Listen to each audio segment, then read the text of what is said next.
अपना खराब हो जाए। ये कहकर आकांक्षा अपने मेकअप छोटे से मिरर में देखकर पाउडर सेटअप करने लगती है। तभी खाना जलने लग जाता है और सांस आ जाती है। हे भगवान, ये खाना कैसे जल गया बहू? तू मेकअप कर रही और खाना नहीं देख रही? पहले से इतना पोत रखा है और क्या जरूरत थी तुझे मेकअप करने की? वहाँ सब लोग तेरे हाथ का खाना खाने के लिए बैठे हुए हैं और तू यहाँ मटर कश्ती कर रही है।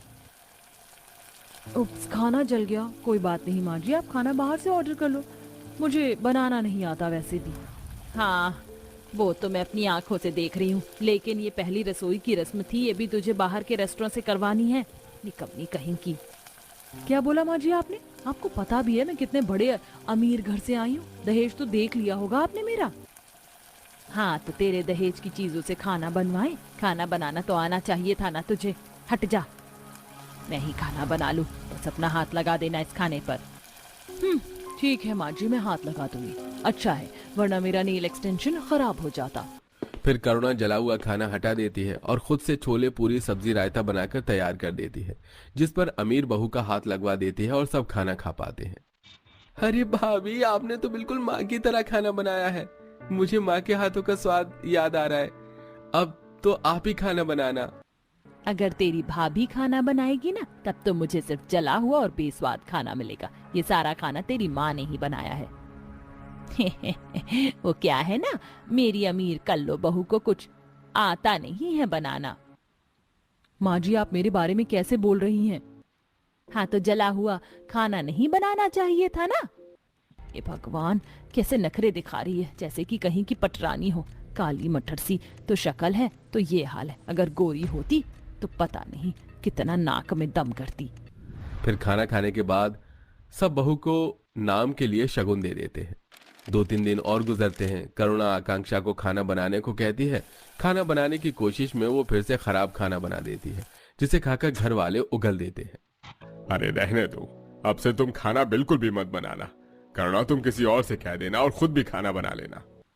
हाँ जरूर, पता नहीं मैं क्या क्या सोचकर कितने अरमान से इतने बड़े घर की लड़की को अपने घर में लाई थी कि अच्छा अच्छा खाना बनाकर देगी, लेकिन मेरी तो जिंदगी ही बर्बाद हो गई। अब मैं अपने छोटे बेटे की शादी के लिए कोई ऐसी लड़की ढूंढूंगी जिसे कम से कम खाना बनाना तो आता ही हो। क्या बात है माँ जी, आप कुछ मिनमिना रही हैं? तेज बोल दीजिए। बहू, तेरे बारे में मैं कुछ नहीं बोल रही, समझी? ऐसे ही दिन गुजरते हैं। करुणा खुद खाना बना बनाकर और अमीर बहू के तेवर से बहुत ज्यादा परेशान थी। इस बीच वो गरीब घर की अच्छा खाना बनाने वाली दिव्या को अपने छोटे बेटे के लिए ढूंढ लेती है और झट से शादी कर देती है। जहां शादी के बाद पहली रस्म में वो बहुत अच्छा खाना बनाती है और अपनी बहू को अपने हाथ से सोने के कंगन पहनाती है। आहा हा, वाह वाह वाह, बहू ने इतना अच्छा खाना बनाया कि मेरा दिल खुश हो गया। देख रही है बड़ी बहू, खाना ऐसे बनाना चाहिए कि सबके चेहरे खिल उठे। तेरे जैसे नहीं कि तेरे ही जैसा बनाया हुआ खाना देखने को मिले, जला हुआ। माँ जी, आप फिर से मेरे स्किन टोन के बारे में बात कर रही है ना? हाँ, नहीं आता मुझे खाना बनाना। आपको चाहिए थी शेफ बहू, आ गई, उससे ही बनवा लेना। हाँ, उससे ही खाना बनवाऊंगी, लेकिन तू कब खाना बनाना सीखेगी? ओहो, ये घर की महिलाएं भी कितना युद्ध करती हैं। शुक्र है उस जमाने की नहीं है, वरना तलवार लेकर निकलती। बात तो सही है बेटा। ओहो, तुम तो चुप ही रहो। कुछ दिन गुजरते हैं। घर वाले छोटी बहू के हाथ का खाना खाकर बहुत खुश होते हैं। वहीं आए दिन आकांक्षा बड़ी बहू के खाने में कमी निकाल देती है, जैसे कि इस समय। दिव्या, तुम कैसा खाना बना रही हो? इसमें ना नमक है ना मिर्च। वैसे माँ जी तुम्हारी तारीफ करती रहती हैं। दीदी खाना बहुत अच्छा बना है, बस नमक कम है। आप ऊपर से डाल लीजिए, मिर्च बिल्कुल ठीक है। अगर इससे ज्यादा आपको खाना है तो आप खा लीजिए। मुझसे ज्यादा आपको इस घर में टाइम हो गया और आपको मिर्च का अंदाजा नहीं है। 2 दिन की आई हुई मुझसे जुबान चलाने लगी। भूलो मत, तुम एक गरीब परिवार से हो और मैं अमीर परिवार से। जभी तो आपने खाना बनाना नहीं सीखा और माँ जी से इतना सुनती रहती हैं। कम से कम मैं सबको अच्छा खाना बनाकर तो खिला सकती हूँ, वरना आपके राज में तो ससुराल वाले भूखे ही रह जाएंगे। बस करो तुम दोनों लड़ना। फिर दोनों बहू चुपचाप खाना खाते हैं। ऐसे ही शाम के टाइम। अरे आकांक्षा बहू, जरा चाय बना दे। नहीं नहीं, तू मत बना, वरना अपनी जैसी काली चाय बना कर ले आएगी। दिव्या बहू, तू बना कर ला। हाँ हाँ माँ जी। ये कहकर दिव्या अपनी सास के लिए चाय बनाकर लाती है, जहां वो सास के सामने अपने हाथ को चाय से मैच करके दिखाती है। मेरे से अलग है चाय, दूध वाली चाय। हाँ हाँ ठीक है, अब मैच द फॉलोइंग मत करके दिखा। बड़ी बहू, तू छोटी बहू से खाना बनाना क्यों नहीं सीख जाती? कब तक जला हुआ बेकार खाना बनाएगी? जब तक आपको आदत नहीं हो जाती। आकांक्षा उठकर वहां से चली जाती है। कुछ दिनों में करुणा को समझ में आ जाता है कि वो बिल्कुल भी खाना बनाना नहीं सीखना चाहती, इसीलिए वो दोनों बहू की रसोई का बंटवारा कर देती है, जिसे सुन दोनों हैरान हो जाती हैं। माँ जी, मुझसे कोई गलती हुई है क्या? आप रसोई का बंटवारा क्यों कर रही हैं? सासू माँ क्यों बंटवारा कर रही है? मुझे तो खाना बनाना भी नहीं आता। इसीलिए बंटवारा कर रही हूँ ताकि तुझे खाना बनाना आ जाए। वैसे भी तुझे बड़ी बहू के हाथ का खाना पसंद नहीं है, कभी वो नमक मिर्च डाल देती है, कभी कुछ, और अपने पति का अलग बनाएगी, और जहाँ मन करेगा मैं उस बहू के हाथ का खाना खा लूंगी। माँ जी ये गलत है।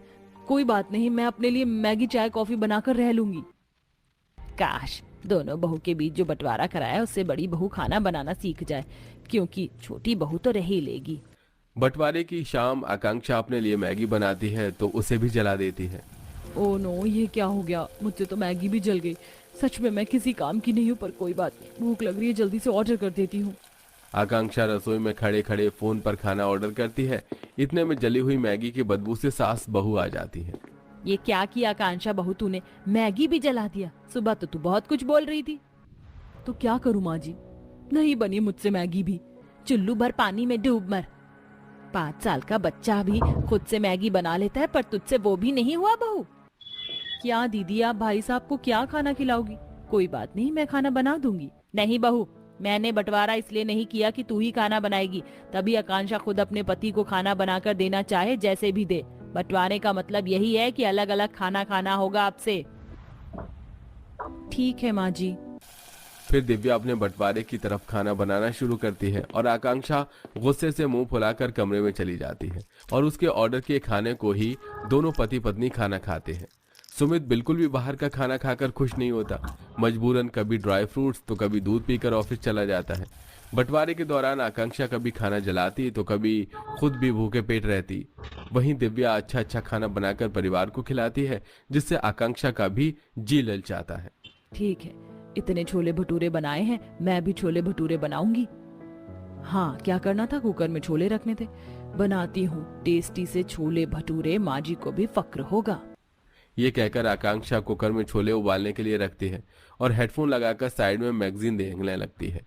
आधे घंटे में काफी ज्यादा सीटी आ जाती है और इतने में रसोई में सांस आ जाती है कि कुकर फट जाता है, जिससे छोले और कुकर का ढक्कन हवा में उड़ जाता है। खुशकिस्मती से दोनों बच जाते हैं, पर डरे हुए भी थे। तभी छोटी बहू आती है। क्या हुआ माँ जी? जेठानी जी, आप दोनों ठीक तो हैं? ये अचानक से आवाज? हे भगवान, ये कुकर कैसे फट गया? ये निकम्मी बेलुड़ी बेड़ा गर्क करने वाली कल्लो बहू है ना, सब इसी की वजह से हुआ है। किस्मत है इसकी और मेरी कि मैं बच गई, और इस कुकर को भी मेरे आने पर ही ब्लास्ट होना था। अरे जब तुझे खाना बनाना आता नहीं है तो क्यों बनाने की कोशिश कर रही थी? कुकर में पानी होगा नहीं और फट गया। माँ जी, मैं देवरानी को देखकर छोले भटूरे बनाने की कोशिश कर रही थी। मेरा भी मन कर रहा था अच्छा खाना बनाने का, पर मुझे नहीं पता था कि कुकर फट जाएगा। तुझे पता है आज कुछ भी हो सकता था, इसीलिए कह रही हूँ कि छोटी बहू से खाना बनाना सीख ले। अरे अगर कल को वो और हम सब घर वाले यहाँ नहीं हुए, रेस्टोरेंट भी बंद रहा, तो तू कैसे खाना खाएगी? थोड़ा तो खाना बनाना सीख ले, चाहे दाल चावल ही सही। मुझसे गलती हो गई माँ जी, पर अब से मैं खाना बनाना जरूर सीखूंगी। दिव्या, तुम मुझे सिखाओगी ना? हाँ दीदी, जरूर। अपने घमंड को छोड़ आकांक्षा अपनी देवरानी से खाना बनाना सीखती है, जिसके बाद खुद से खाना बनाकर घर वालों को खुश रखती है और करुणा बंटवारे को भी खत्म कर देती है।